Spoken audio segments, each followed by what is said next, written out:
Welcome back to J&J Dynasty. Let's try and get through a second video today, because why not, right? So what I'm going to do is I'm going to go through the top 10 2023 rookies, wide receivers, and running backs. We're going to start off with the running backs, but it's where it's at here, March 8th, 9th, 10th, whatever the hell we are here. So I think I'm going to be posting this like the 10th, whatever. Not a big deal. It's the same time frame at any rate. But we're going to go through here the running backs and of the top 10 because they've changed a little bit over the last week or so. So let's get into the show and make things happen.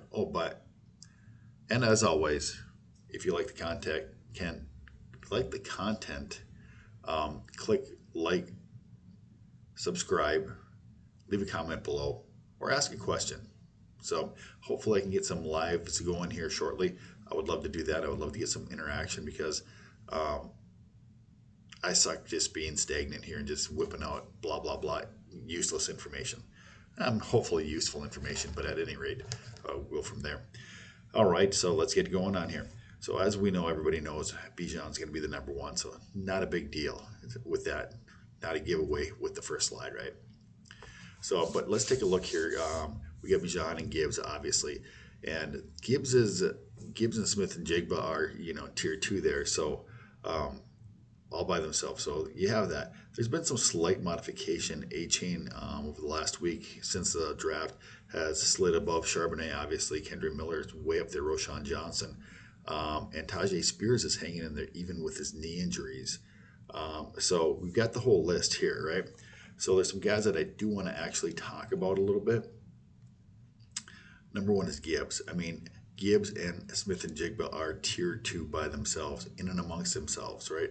And, spoiler alert, Smith and Jigba is going to be the number one wide receiver on the board also when I flip up the wide receivers. So, and once again, before I get into this too far, this is all right off of Fantasy Pros ERC for the rookies at this time, right? So this is not me making it up. This is expert consensus ranking.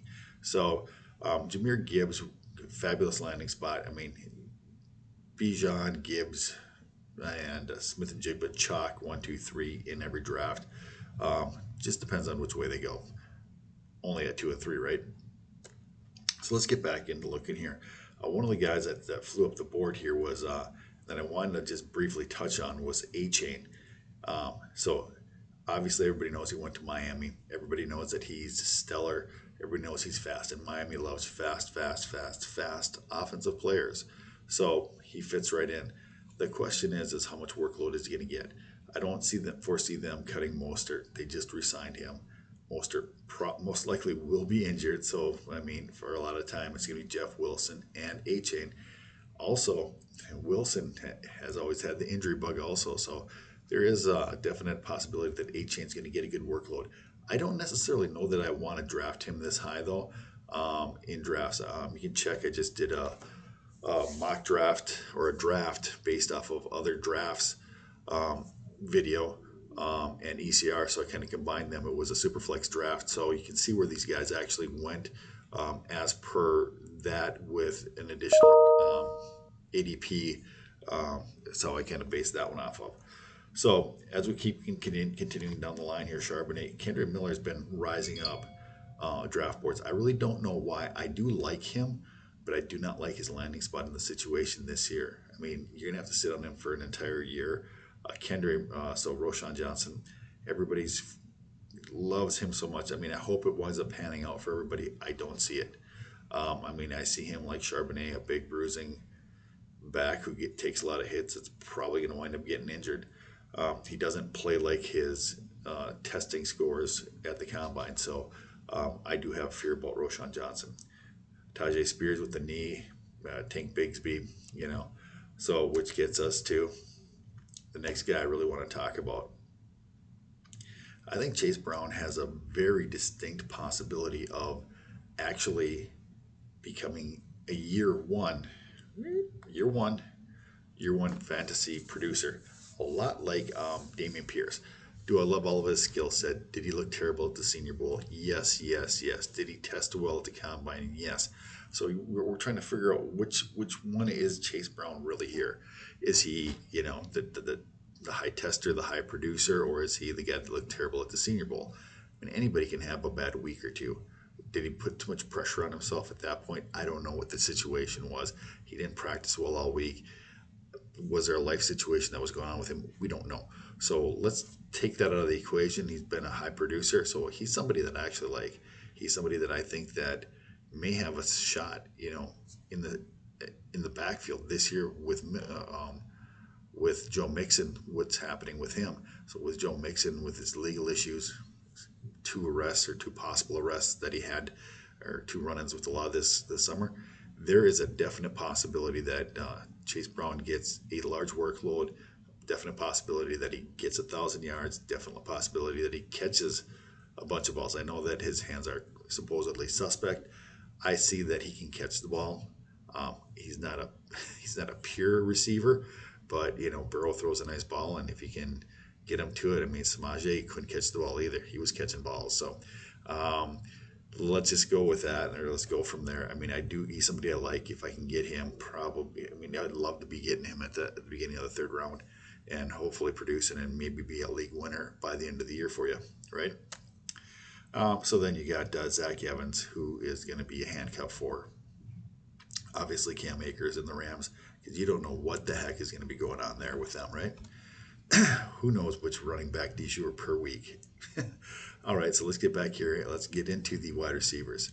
So there's a couple guys that I want to talk about in this video, and the reason that I want to talk about them is because they're going to be the determining factors of where other guys go, right?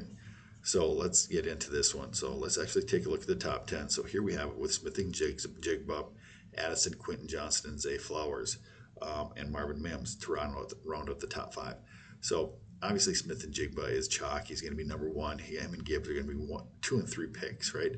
So after that, you're looking at 4 and 5. So there are going to be guys who are going to draft the next 3 wide receivers at pick 4. I'm going to say that again. The next 3 receivers at pick 4. So people who love Quentin Johnson are going to pick him. People who want to win right now and who are going to be stagnant and they don't want to draft the upside are going to draft Jordan Addison. People who love speed and love the possibility of big plays are going to draft Zay Flowers. I mean, same thing you can say with Quentin Johnson with all that upside. But so all those 3 guys are going to wind up going at pick 4 in these drafts. I can't see A-Chain or Flowers or somebody coming up, right? So that kind of gives you, right after those 3 guys, there's a tier break at pick number 6, right? So Zay Flowers and Quentin Johnson are the 2 keys, I believe. I do think all 3 of both of those guys and Addison can be drafted as high as pick 4. And so if you have a real big opinion on those guys, you want to get up to pick 4 to be able to draft the one that you want. All right.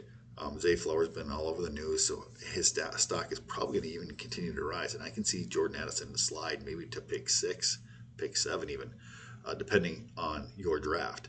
So I do think that Quentin Johnson and Zay Flowers are the outliers that are going to be able to push guys back, or people are going to jump up to go get them. Because people are going to have big opinions on them. All right. So let's continue on here. Jonathan Mingo, Marvin Mims, Mingo, don't want any of those shares of those guys. I mean, Jonathan Mingo, the best thing they can talk about him again is he's a great blocker, great physical specimen. Well, the Minnesota Vikings drafted a guy who was exactly like that.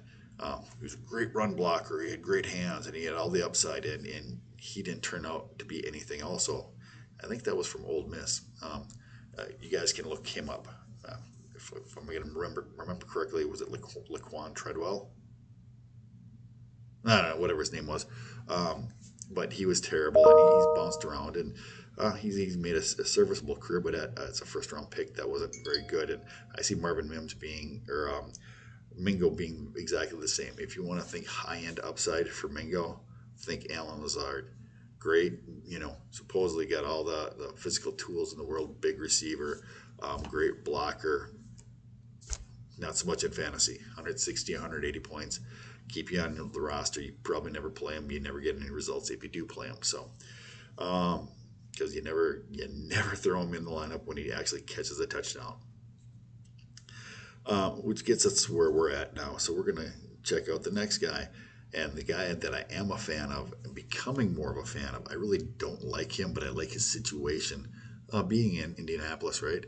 Because he's perfect slot receiver. He's going to be in an offense that's going to be able to use it. He's got a perfect X and a Y receiver, so he's going to fit in there perfectly. The question is do they have the quarterback play to be able to get him the ball on a consistent basis, right?